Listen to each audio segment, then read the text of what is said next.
Hey, okay, another video on medication. Sorry if this is annoying anybody, but it is good information. I'm going to tell a testimony, not mine this time, but my brother's. Okay, let's see. I don't know where it began, but I think ever since my brother was about 4 or 5 years old, when he started kindergarten, my mom, or his teachers decided that he was special ed.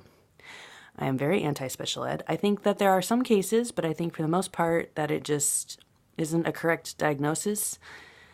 Anyways, I think they diagnose children this way so that they can get them on medication because they, the elite that I've been talking about, don't care about people and they want to mess us all up.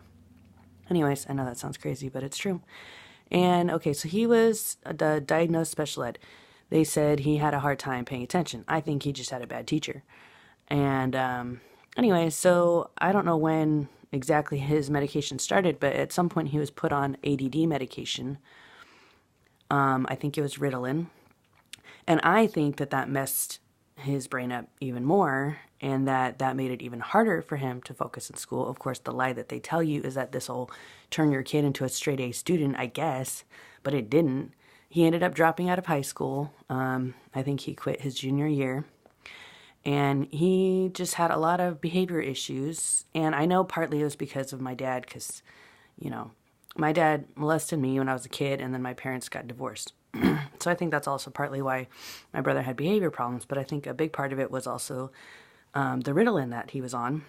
And I was just reading in that article that Ritalin is one of the top drugs that can lead to suicide and mass shootings. So it made me think about my brother.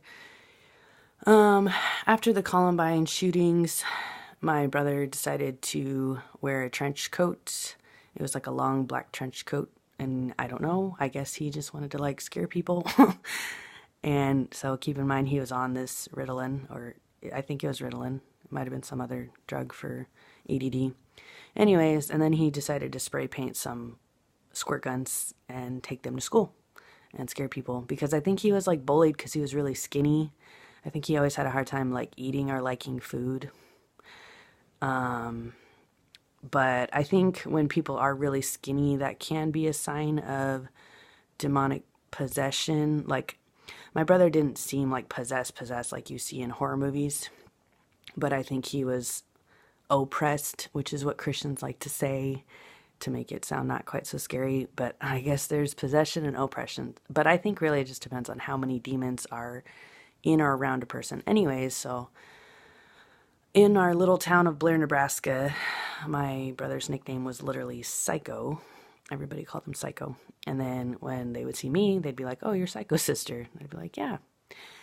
I was generally a good kid. I got straight A's in school. I did do a little shoplifting in this time. But anyways, we both kind of went off the deep end a little bit after my parents' divorce. So this could be a video about divorce too. Do not get divorced. It will mess your kids up. Unless your spouse molested your kids, which my dad did. So it was overall a good choice for my mom, but it really affected me and my brother a lot. What else happened?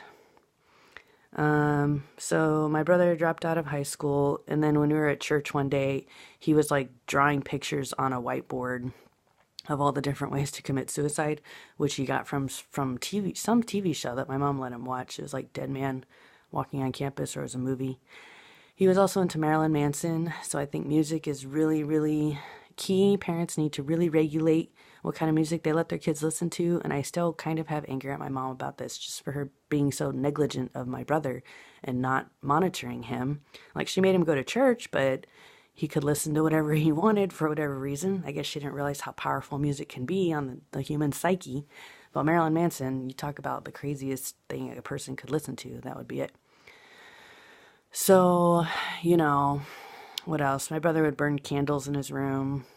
I thought that was weird, which I guess it could be related to Satanism. And he would file his nails down to make them sharp, pointy little fingernails. And I think he shaved his eyebrows at one point. I don't know. I guess all of this was just him wanting attention because my mom has always been not very communicative. So at this point, it was just me, my brother, and my mom. My brother had stopped going to see my dad, I think. So he just really didn't have, very many people in his life. So anyways, I think he was just trying to get attention. And I guess it didn't work because I guess my mom did not give him the attention he was seeking. So it just got worse and worse. So, Mom, if you're watching this, that's why I still have some anger, because you let Nate get so messed up. Okay, what happened after this? He started smoking pot. My mom turned in his pipe to the police, which I think was a really bad move because that was like huge betrayal. She should have just signed him up for a counselor or talked to him herself and went on like walks with him every day. That's what I would do if that happened to my kid. If I found their pipe and they're smoking pot, I'd be like, let's go on a walk every day together. Let's talk about life and why you think you need to do this.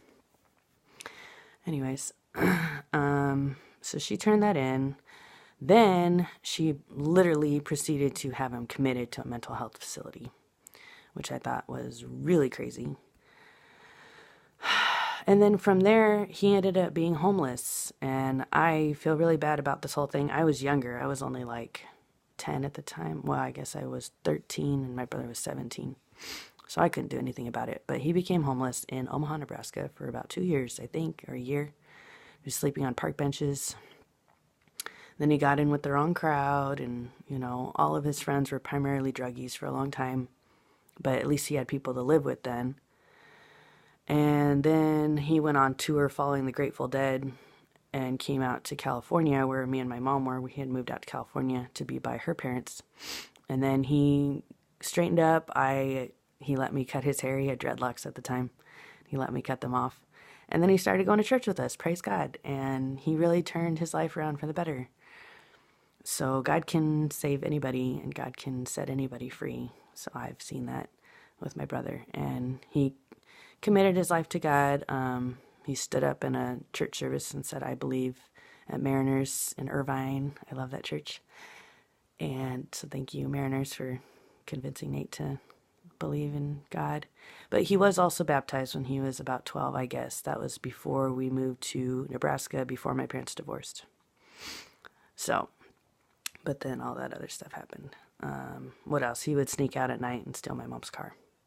All kinds of stuff. Anyways, so this whole time he was on Ritalin. So this video is just kind of a warning video about Ritalin. If you don't want your kids to get messed up and you don't want them to commit suicide or be a mass shooter or just have their brain messed up, don't put them on Ritalin. Don't put them on any of this stuff. Antidepressants, ADD, ADHD medication. They don't need it. They need Jesus. That's all they need. Okay? So I hope that my brother's story has helped you all to have your eyes open, have eyes to see and ears to hear, Jesus said. May God bless you all.